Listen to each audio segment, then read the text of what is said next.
আমি দেশবাসীকে শুভেচ্ছা এবং আন্তরিক অভিনন্দন জানাই। স্বাধীনতা প্রিয়, গণতান্ত্রিক আমি প্রিয়।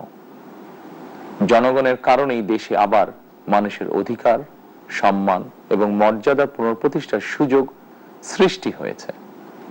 আমি দেশবাসীর উদ্দেশ্যে একটি বার্তা দিয়ে বলতে চাই, মুসলমান, হিন্দু, বৌদ্ধ, খ্রিস্টান তথা দল, মত, ধর্ম, বর্ণ নির্বিশেষে পাহাড়ে কিংবা সমতলে বসবাসকারী এই দেশ আমাদের সবার।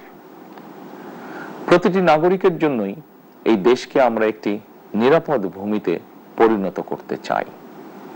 একটি স্বনির্ভর, নিরাপদ, মানবিক, গণতান্ত্রিক বাংলাদেশ প্রতিষ্ঠাই বিএনপি সরকারের লক্ষ্য।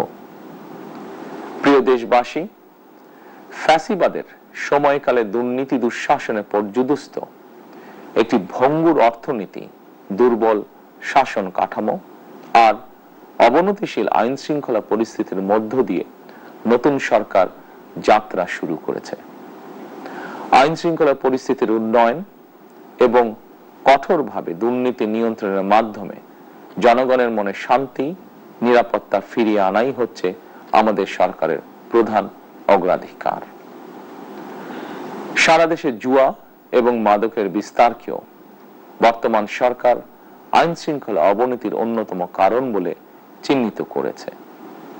সুতরাং জুয়া এবং মাদক নিয়ন্ত্রণে আইন শৃঙ্খলা বাহিনী সব রকমের কঠোর পদক্ষেপ গ্রহণ করছে। জনজীবনে শান্তি ও নিরাপত্তা নিশ্চিত করতে সরকার সর্বোচ্চ উদ্যোগ গ্রহণ করছে। দেশের প্রতিটি সাংবিধানিক এবং সরকারি, বেসরকারি প্রতিষ্ঠান চলবে বিধিবদ্ধ নীতি নিয়মে। দলীয় কিংবা রাজনৈতিক প্রভাব, প্রতিপত্তি অথবা জোর জবরদস্তি নয়। আইনের শাসনই হবে রাষ্ট্র পরিচালনার শেষ কথা।